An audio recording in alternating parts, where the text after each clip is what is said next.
იცით თუ არა თქვენ რომ იანვრიდან მომავალი წლისა თქვენ ევროკავშირში შეიძლება ვეღარ იმგზავროთ. ანუ ის ბიომეტრიული პასპორტები, რომლებიც ხელთ გაქვთ და როცა გინდა გაფრინდებით, როცა გნებავთ გაფრინდებით ბერლინში, ბარსელონაში თუ სხვაგან, ამით შეიძლება ვეღარ ისარგებლოთ და საქმე გაცილებით სერიოზულადაა, ვიდრე თქვენ გონიათ. ან საქმე გაცილებით სერიოზულადაა, ვიდრე ხმები ვრცელდება ამის თაობაზე, ჭორები. გარკვეულ ან გარკვეულზე ხშირ შემთხვევაში. ევროკავშირი 11 ივნისს საქართველოსთან გამართავს სპეციალურ სავიზო დიალოგს. ზოგი ასე წარმოაჩენს, რომ თითქოს ყველაფერი უკვე გადაწყვეტილია და უვიზო აუცილებლად შეჩერდება. ესე არ არის, მაგრამ იწყება მონიტორინგის ეტაპი.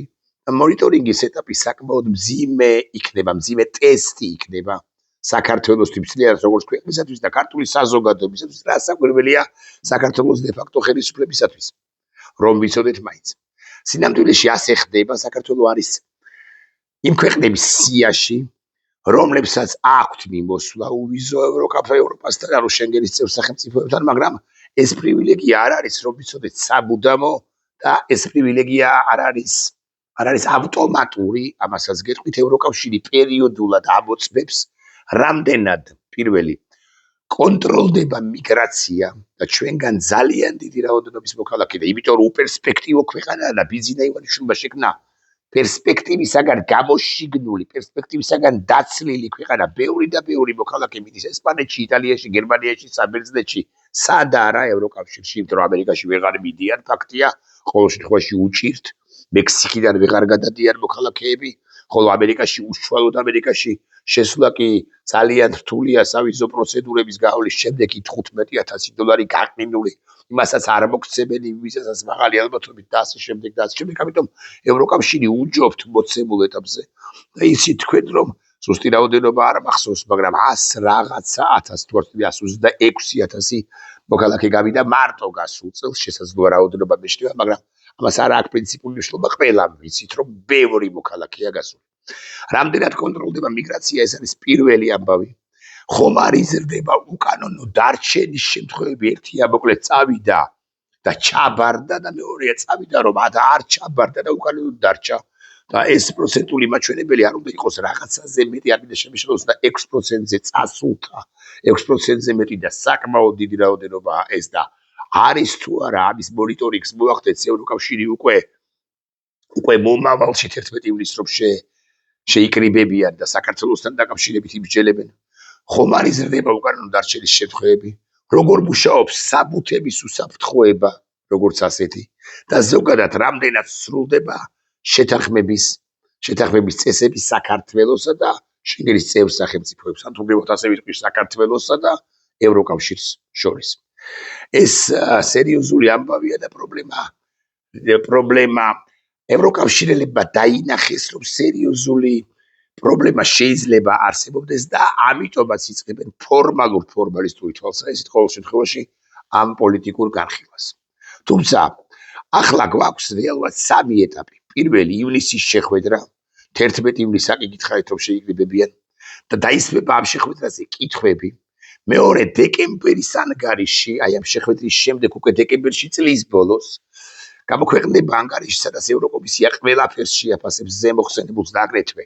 აქვე გეტყვით, რომ საქართველოს პოლიტიკური ხელმძღვანელობის ქართული ოცნების რუსულ კურსსაც ეკნება გადამწყვეტი ან ერთ-ერთი ძალიან მნიშვნელოვანი, ერთ-ერთი სერიოზული მნიშვნელობა. ევროკომისია ყველაფერს შეაფასებს, მესამე არის იანვარი, როცა წევრი ქვეყნები გადაწყვეტენ და პოლიტიკა გაგრძელდება, მე მგონია, მაინც გულახდილად გეტყვით, რომ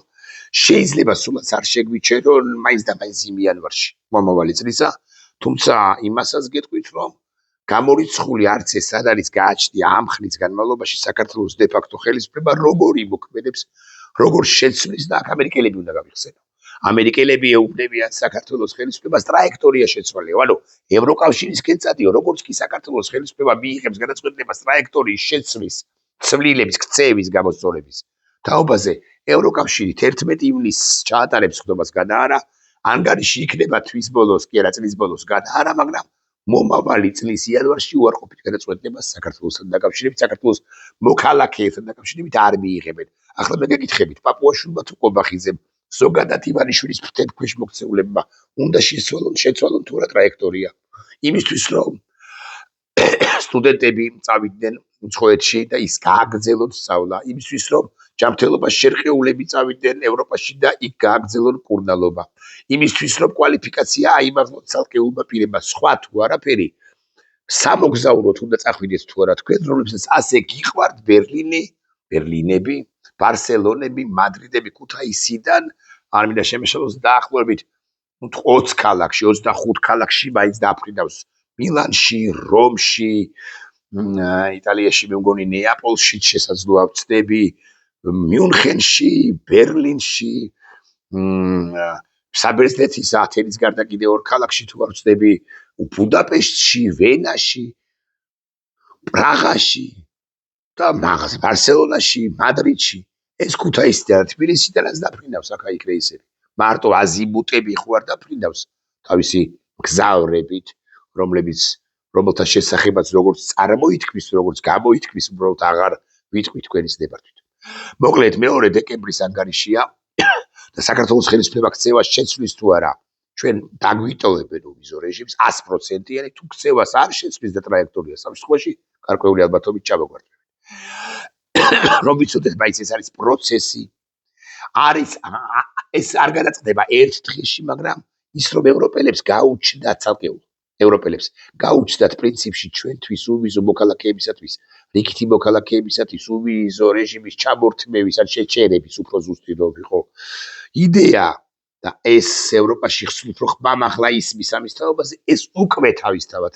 ცხადია რა უნდა გვესმოდეს ჩვენ სწორად მნიშვნელოვანია რომ გავიგოთ ერთი რამ უვიზო შეჩერება არის რასაკვირველია უკიდურესი ფორმა თუ უკიდურესი ზომა და ჩვეულებრივ გამოიყენება მხოლოდ მაშინ როცა ამ ქვეყანას ვისაც ლაპარაკობენ ვისაც მსჯელობენ სისტემური პრობლემა აქვს და სისტემური პრობლემა აქვს საქართველოს ხელისუფლება ისე წარმოაჩენს რომ არის ის საქართველოს ბატონ პატრონი და შესაბამისად მასზე დაკისრებული პასუხისმგებლობა გადმოვრცელდება ჩვენზეც ევროპა მუდმივად ცდილობდა რომ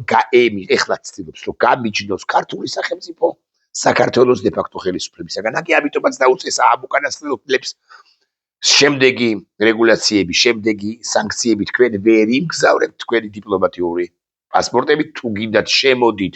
ჩვეულებრივი ბიომეტრიული პასპორტით თუმცა შეიძლება ბიომეტრიული პასპორტითაც კი არ შეუშვათ როგორც მოხდა რამდენიმეჯერ ამდენად ცნობილია კახა კალაძესთან მიმართებაშიც კი ერთ-ერთი შემთხვევა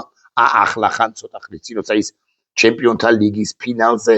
დასწრების სურვილს გამოთქვამდა მაგრამ ვერ გარიცხა მეუღლესთან ერთად ბუდაპეშტში გამგზავრება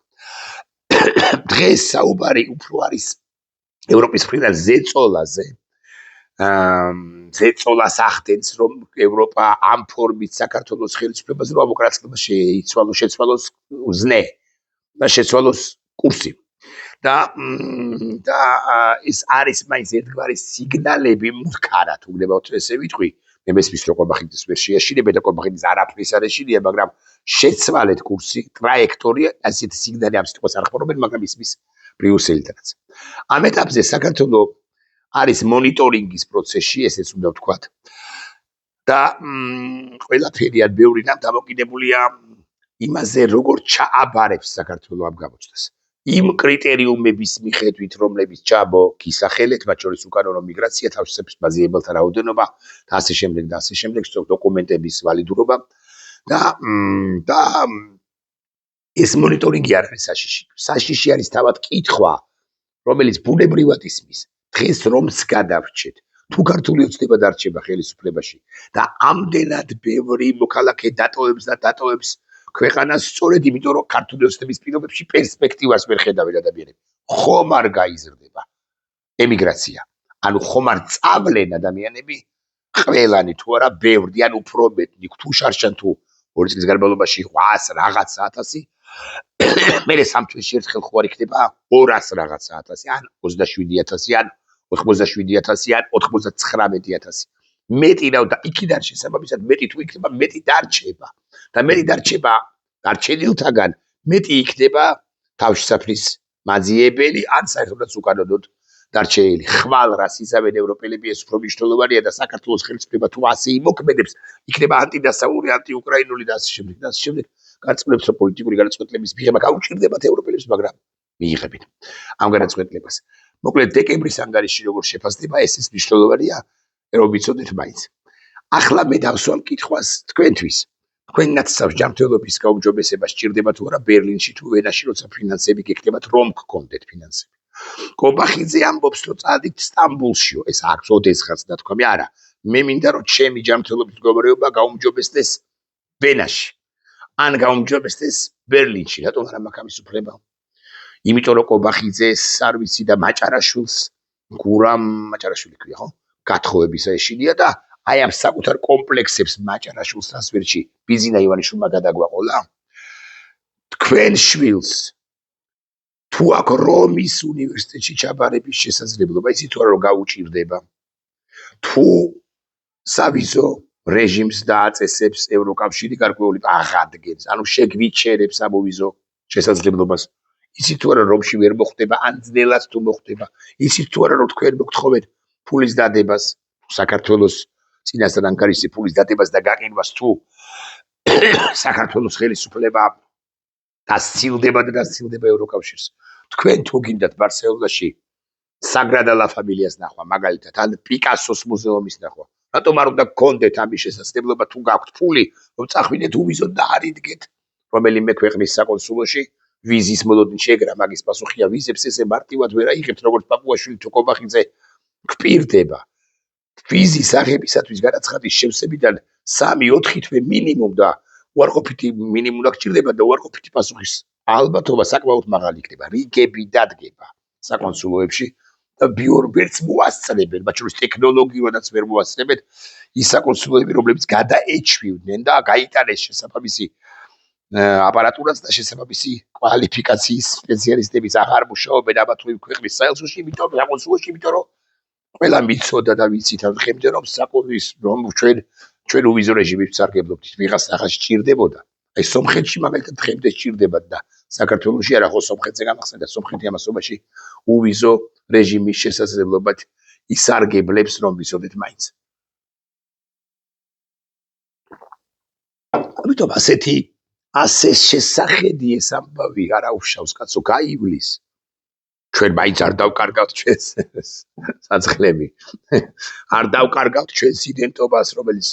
მათი წევრების გათხოვება არ გათხოვებაზე გადის და მეტზე არაფერზე და კიდევ ეგრეთ წოდებული ოჯახის სიწმინდის დღეზე იმ მამაკაცები ლაპარაკობენ რომლებიც მოძალადეები არიან უმრავლეს შემთხვევაში და აგრეთვე ქსენოფობები ხო რა გითხრათ მოძალადეები ქსენოფობები და მოღალატეები მოდი ასე ვიტყვი ჯობია ამაზე გადის და ამ კომპლექსებს ამ ვარდისფერ კომპლექსებს უნდა გადავაყოლოთ ჩვენი ქვეყანა მე არა ვარ ყაბულ